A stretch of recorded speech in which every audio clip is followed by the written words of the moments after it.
Hello students, welcome in science class. हम लोग पढ़ रहे हैं वेदर, क्लाइमेट एंड एडाप्टेशन, और आज का जो टॉपिक है वो है क्लाइमेट एंड एडाप्टेशन। क्लाइमेट के बारे में हम लोगों ने पढ़ा है कि ये एवरेज वेदर पैटर्न है जो कि लंबे समय के लिए लिया जाता है, जैसे 25 सालों के लिए। अगर किसी जगह के वेदर को, उसका एवरेज हम निकाल लें 25 सालों के वेदर का, तो उसको हम क्लाइमेट कहते हैं। आज हम ये जानेंगे कि क्लाइमेट जो है वो क्या असर डालता है उस एरिया के जो लिविंग ऑर्गेनिज़म हैं उन पर, चाहे वो प्लांट हो या फिर एनिमल्स हों। सभी लिविंग ऑर्गेनिज़म पर ये कुछ ना कुछ इफ़ेक्ट डालता है। तो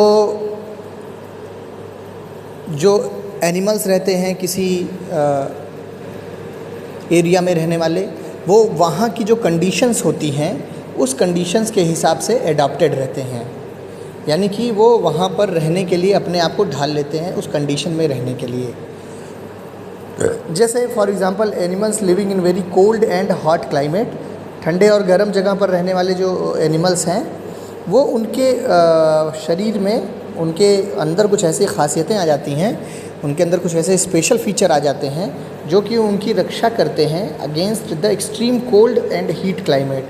बहुत ही गर्मी और बहुत ही ठंडी वाली कंडीशन से बचाने के लिए उनको बचाते हैं, उनकी रक्षा करते हैं। उनके पास कुछ ऐसी खासियतें आ जाती हैं, या अगर इसको सामान्य भाषा में कह दें तो वो ऐसे कंडीशन में रहने के लिए खुद के अंदर कुछ विशेष गुण पैदा कर लेते हैं। अब क्लास 6 में तुमने एडाप्टेशन के बारे में पढ़ा भी है कि एडाप्टेशन क्या होता है। अगर किसी स्थान पर रहने के लिए अपने आप को उसके हिसाब से कोई जीव जंतु या पेड़ पौधे अपने आप को ढाल लें तो यही एडाप्टेशन कहलाता है। लिखा है कि ये जो फीचर और हैबिट हैं, ये उनके अंदर जो खासियतें हैं या आदतें जो उनकी हैं, जो उनको एडाप्टेशन में मदद करती हैं, वो लंबे समय के एक इवोल्यूशन प्रोसेस की वजह से आता है। लंबे समय तक उनके शरीर में परिवर्तन होता रहता है उनकी परिस्थितियों के हिसाब से, और इस तरह से धीरे धीरे करके वो अपने अंदर ये गुण पैदा कर लेते हैं। ये कोई कुछ ही घंटों में या कुछ दिनों में आने वाला चेंज नहीं है, बल्कि ये चेंज आने में उनके शरीर में बहुत सारे साल लग जाते हैं। तब जा कर के लाखों साल, करोड़ों साल के अंदर वो अपने अंदर ये इस तरह की खासियत जो है वो ले आते हैं। ये कैरेक्टरिस्टिक, ये फीचर्स उनके अंदर आते हैं।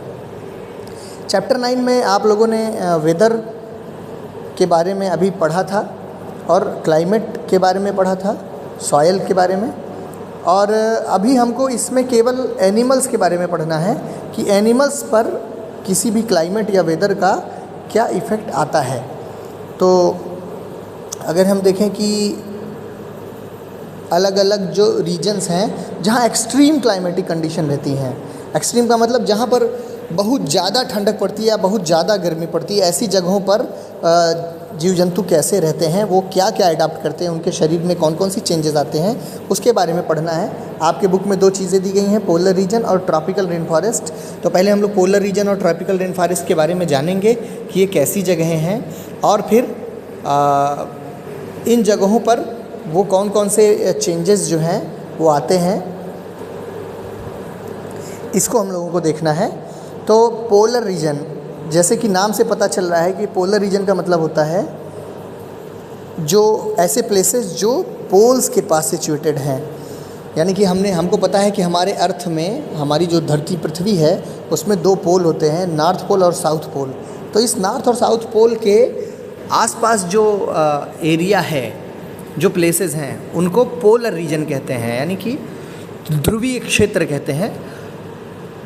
अब कौन कौन से ऐसे क्षेत्र हैं, कौन कौन से ऐसे देश हैं जो पोलर रीजन में आते हैं, तो जैसे इसका एग्जांपल दिया गया है Canada, Greenland, Iceland, Norway, Sweden, Finland, Alaska USA का हिस्सा है, अमेरिका का हिस्सा है, and Siberian region of Russia, यानी कि रशिया यानी रूस का एक साइबेरिया इलाका है।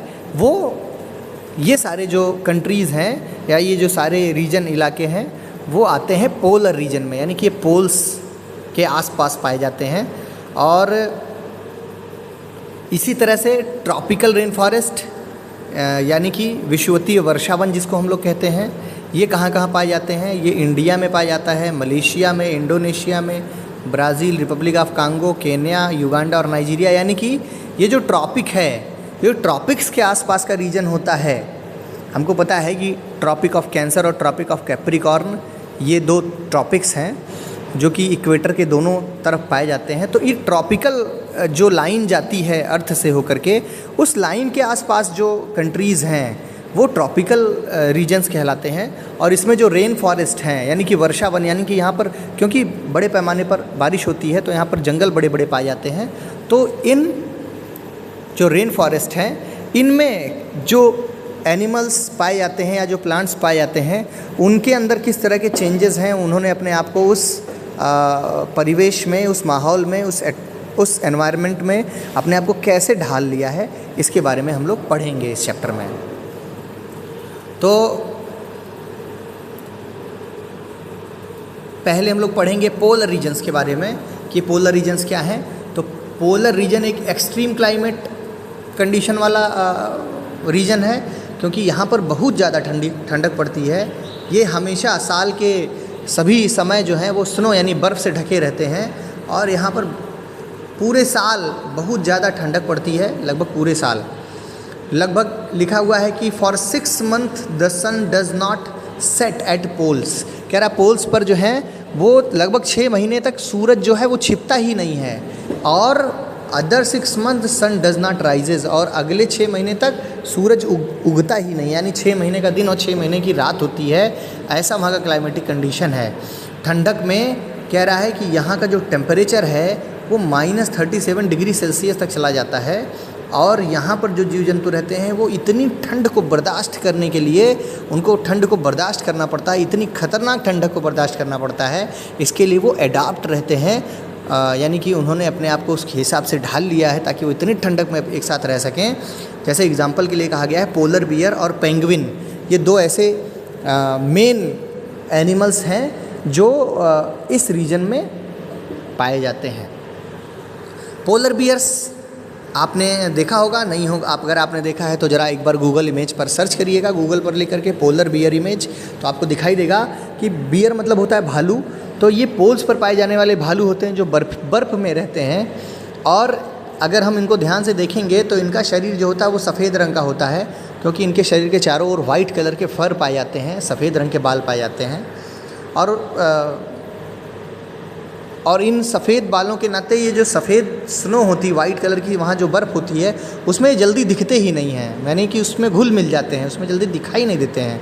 ऐसा करके ये अपने आप को बचाते हैं प्रीडेटर से, यानी कि जो लोग इनका शिकार करते हैं, शिकारियों से खुद को बचाते हैं, क्योंकि ये इसी बर्फ़ में छिप जाते हैं तो दिखाई नहीं देते हैं। और ये जो सफ़ेद बाल हैं इनका कैसे मदद करता है, तो इनका जो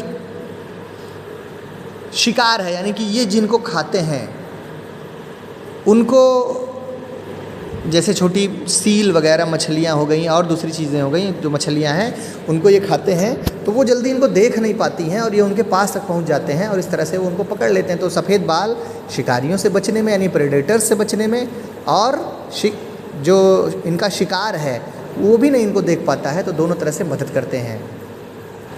ये जो वाइट फर होता है ये इनको बहुत अधिक ठंडक से बचाता भी है, और ज़्यादा ठंडक से बचने के लिए ये जो इनके फर होते हैं वो वास्तव में 2 लेयर्स होते हैं, 2 थिक लेयर्स, यानी कि 2 लेयर के बाल होते हैं। एक छोटे बाल अंदर की ओर होते हैं जो गर्म करते हैं और उसके ऊपर एक और बड़े बालों का लेयर होता है।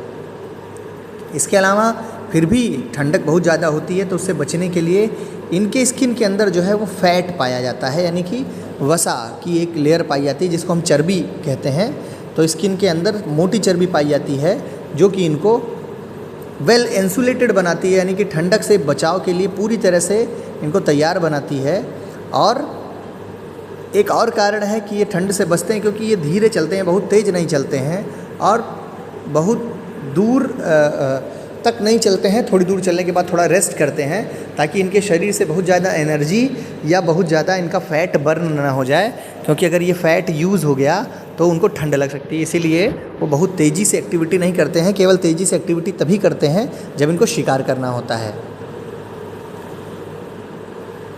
अब अगर हम और स्पेशल फीचर्स की बात करें तो ये पानी में बहुत अच्छी तरीके से तैर सकते हैं और ये काफ़ी अच्छे तैराक होते हैं। दे आर गुड स्विमर्स और उनके पंजे जो होते हैं वो वाइड और लार्ज होते हैं, यानी पंजे बड़े और चौड़े होते हैं, जिससे उनको तैरने में मदद मिलती है। क्योंकि जैसे नाव चलाने के लिए चप्पू होता है, वैसे ही इनके जो पैर होते हैं वो उस तरह से काम करते हैं और तेज़ी से वो तैरते हैं।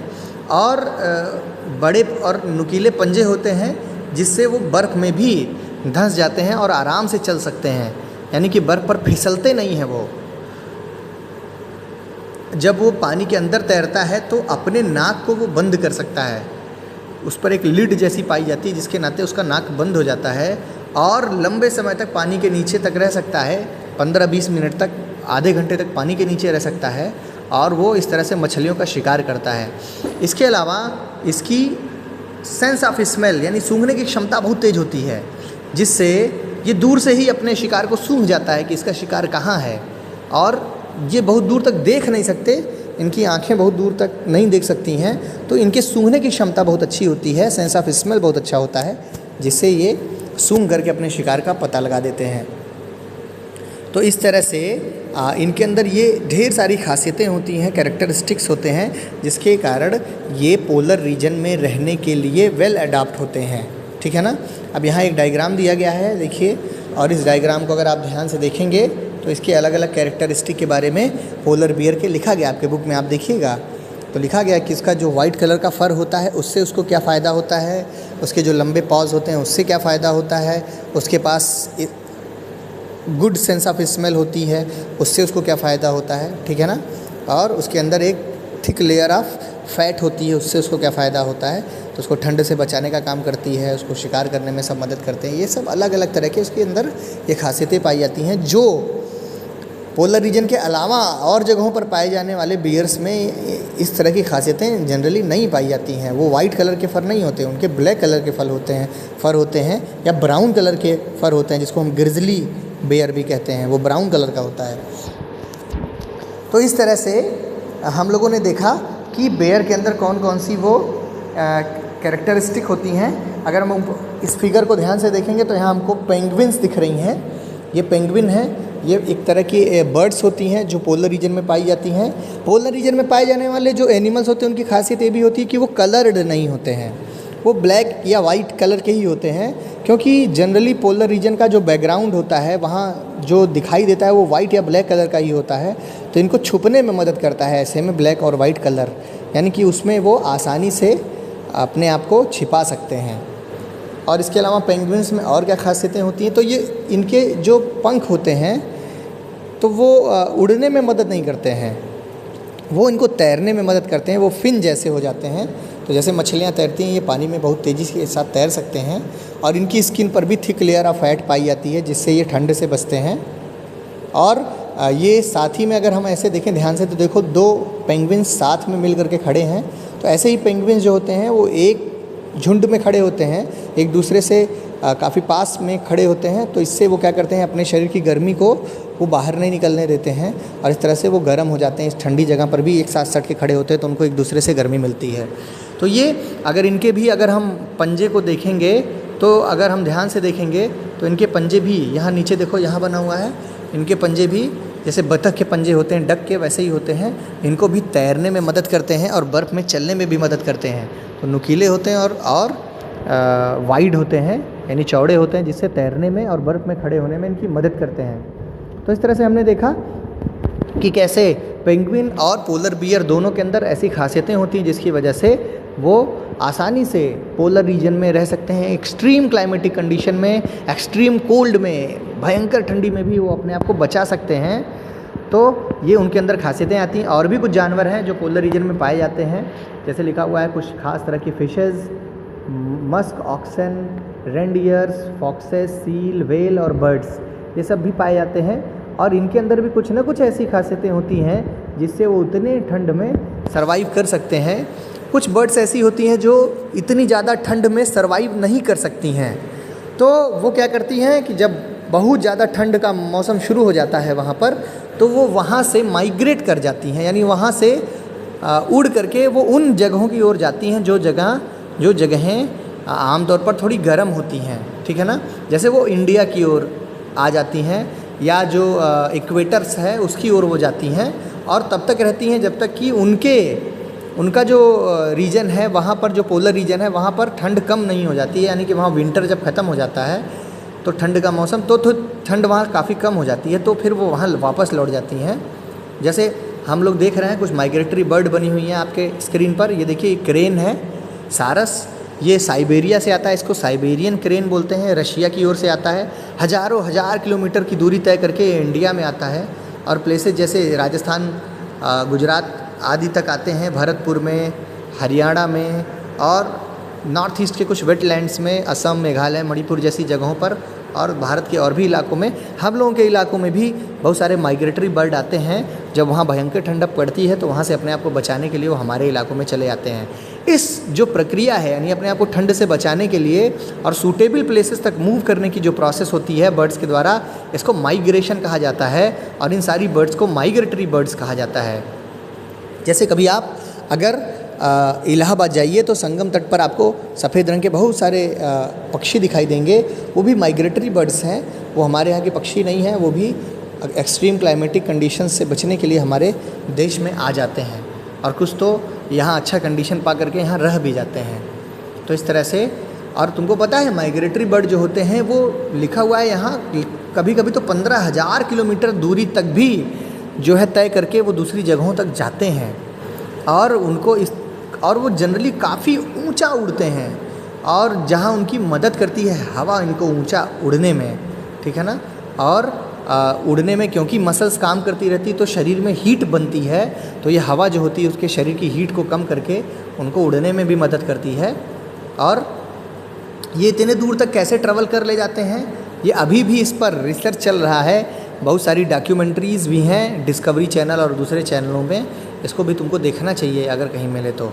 और कैसे ये अपने डायरेक्शन को तय करती हैं कि हमको किस दिशा में जाना है, ये भी अभी लोग नहीं जान पाए हैं, साइंटिस्ट इस पर काम कर रहे हैं। कुछ चिड़ियाँ ऐसी होती हैं जो कुछ लैंडमार्क्स को यूज़ करती हैं, कुछ पहाड़ को, कुछ नदियों को, तालाबों को वो उनको याद रहता है तो उससे वो अपना रास्ता का पता लगाती हैं। कुछ ऐसी चिड़ियाँ हैं जो कि सूर्य को देख करके अपने दिशा का पता लगाती हैं, they are guided by the sun. और स्टार्स एट द नाइट, और रात में स्टार्स को देख कर, क्योंकि वो लगातार उड़ते हैं, दिन रात उड़ते रहते हैं जब तक कि वो अपने जगह पर पहुंच नहीं जाते हैं, बीच में कहीं आराम नहीं करते हैं। और ये भी लिखा है कि कुछ ऐसे भी एविडेंस मिले हैं जिससे पता चलता है कि जो धरती का अर्थ का मैग्नेटिक फील्ड है, इससे वो अपने डायरेक्शन का पता लगाते हैं। और केवल बर्ड्स ही माइग्रेट नहीं करते हैं, बल्कि मैमल्स यानी कि कुछ दूसरे एनिमल्स, अगर डिस्कवरी में देखोगे तो तुमको पता चलेगा कि बहुत सारे जो जेब्राज होते हैं या और भी दूसरे तरह के जानवर होते हैं, वो भी एक जगह से दूसरे जगह तक काफ़ी दूरी तक माइग्रेट करते हैं। उनको जहाँ पर खाना मिले, जहाँ पर पानी मिले, तो ऐसे में मछलियाँ भी समुद्रों से नदियों की ओर माइग्रेट करती हैं। कीड़े मकोड़े भी तुमने देखा होगा, चींटियाँ लाइन लगा करके एक जगह से दूसरी जगह तक तुमने जाते हुए देखा होगा कि वो अपना जगह बदलती हैं और माइग्रेट करती हैं एक जगह से दूसरे जगह तक। तो ये एक स्थान से दूसरे स्थान पर जाना ही माइग्रेशन कहलाता है, सूटेबल अपने रीजन की तलाश में। तो ये सब माइग्रेशन कहलाता है। तो ये तो था पोलर रीजन्स के बारे में। अब अगले वीडियो में हम लोग पढ़ेंगे द ट्रॉपिकल रेन फॉरेस्ट के बारे में, कि ट्रॉपिकल रेन फॉरेस्ट कहाँ पाया जाता है और किस तरह से ये क्लाइमेटिक कंडीशन जो है वो मदद करता है। आज के लिए इतना ही। Thank you. वीडियो को लाइक और सब्सक्राइब करना ना भूलें।